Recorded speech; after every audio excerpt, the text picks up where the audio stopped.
The driver felt the wagon's tires rupture and decided to park the car with the hope of changing the tires. It was like a film. In a GC, motley crowd of armed men in military uniform came out of the bush. They fired at the boot of the car. Ahead of us, 5 of them came out of the bush. Another 2 came from the rear. My daughter screamed, "Mommy, Daddy, what's going on?" There was no time to say a word. They marched us through into the bush, firing into the sky. They hit me on my chest, hit my daughter on her head. Blood oozed. At this time, it was better to kill me. I shouted at one of the armed men. His response was hell. He went straight for my private part, tore my dress with his gun. The others ripped my dresses. I was left with my undies. My husband and my daughter started crying. 2 of them dug their teeth into my breasts. While attending a secondary school in Adamawa, I had lived with some Fulani, so I understood a few Fulani words. I started pleading, at least for my daughter. To my shock, at gunpoint, they removed the dress of my little girl. One of them carried her on his head as a baby, on his head as my baby struggled, shouting, "Daddy, Mommy, what's going on? Help me!" I could not help myself. We marched for 9 hours. I was half naked. My daughter was totally naked. Her tears was like a stream of blood on her cheeks. Our phones had been seized. We ended up in an ungoverned region in the thick of the forest. We met a well-organized group. There were some kidnapped victims. I saw 2 women, 2 ladies and 3 men. There were some people with their legs chained to trees. They were as if half dead. We were separated. I was separated from my husband. My daughter was taken away. I only heard her screaming intermittently. I did not know what they were doing to her. These men, now about 2 dozen, had a full kitchen. They had a huge camp and a traditional medical team. How can they say they don't know where these people are? How can they say that? But the camps appeared isolated from each other. We heard noises afar, indicating it might be nuclear settlements of camps. Right in my presence, I saw them pack the remains of a woman. They took her and buried her a few meters away from us. She had tribal marks. I cannot describe the agony of 6 days in captivity in this little piece. I cannot talk about how they asked my husband to choose between myself being raped or his daughter being raped. My husband broke down in uncontrollable tears. One of them hit him saying, "Yoruba bastard, you dey cry, idiot." They now gave him an option that he should be raped by one homosexual among them. My husband, a devout Muslim. My husband is a devout Muslim. He told them that homosexual and rape of any kind was against Islam. They hit him with a butt of AK-47. What do you know about Islam? You can imagine, you are being asked to choose between being raped by a homosexual, your daughter just 9 years old, or your wife being raped. They gave the 4th option.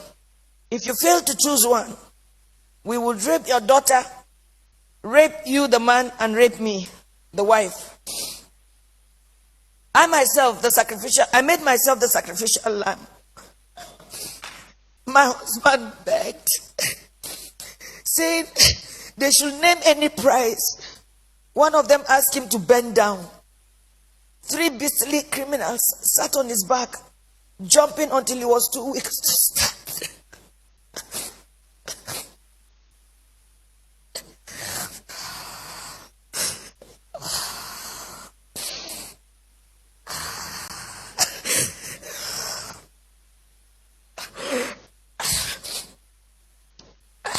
I was not allowed to put on any additional clothes. Imagine they rape you all night and they stop you from putting on any clothes for 24 hours.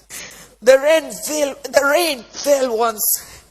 I became a relic at a sexual museum for the armed men who in turn addressed me and asked questions about my financial standing. New Fulani men joined the camp. They organized military training for the new Fulani men that came, teaching them how to shoot and walk through circles of glowing fire. They were not released until after 6 days. We were not released until after 6 days.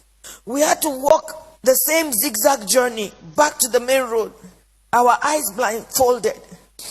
During the negotiation to pay, they said the money was not for them alone, that they had to settle those who sent them. For me, I see a thriving organized crime supported by powerful political interests. Now, I do not think we were released to freedom after paying a whopping 8 million naira. I do not think we can ever be free. We can never be free from the anguish, the psychological trauma, the nightmares we suffered, the occasional fits of my daughter, her waking up at night behaving strangely, her asking the same question over and over, Mommy, why? And I do not have an answer. In my life, I have never passed through a torture chamber like this. I do not think any society should let this happen. I do not know the fate of those we met and about 7 other people brought during the 6 days we were in captivity. What I saw was a nation that has collapsed, but pretends she lives. A people on life support. Crime is not restricted to Fulani people alone.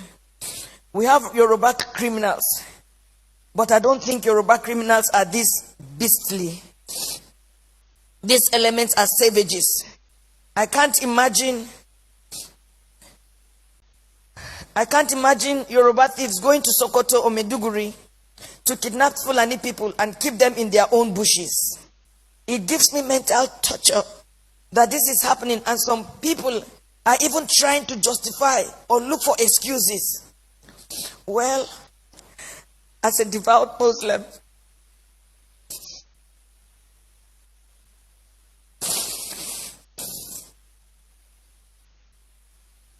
myself and my family have taken solace in Allah.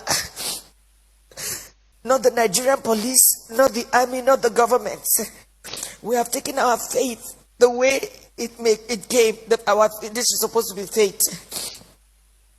I thank God that we successfully returned to where we live, thousands of miles from Nigeria. We thank God that we have made a vow.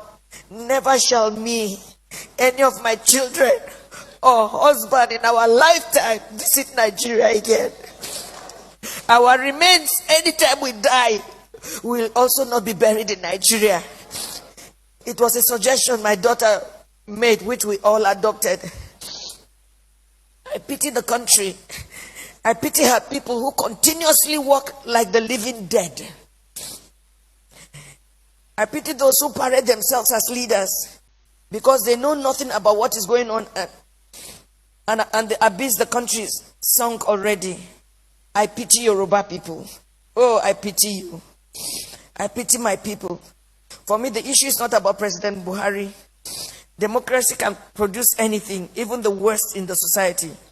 What I worry about is the conspiracy of silence by the people themselves. The ignorance, the treachery, and the illusion that one day things will get better through another election. Since I was born in Nigeria, each year had led from bad to worse and on and on. I do not have a solution to what is going on, but I think very soon hell will let loose upon the earth as long as there is no law and order and anarchy and the rule of brutes in the order of the day. Once again, there can never be anything more comforting than my husband, who saw what I went through, but was able to encourage me, and even encourage me to write this little piece after months of agony and sociological imbalance. Good night, Nigerians.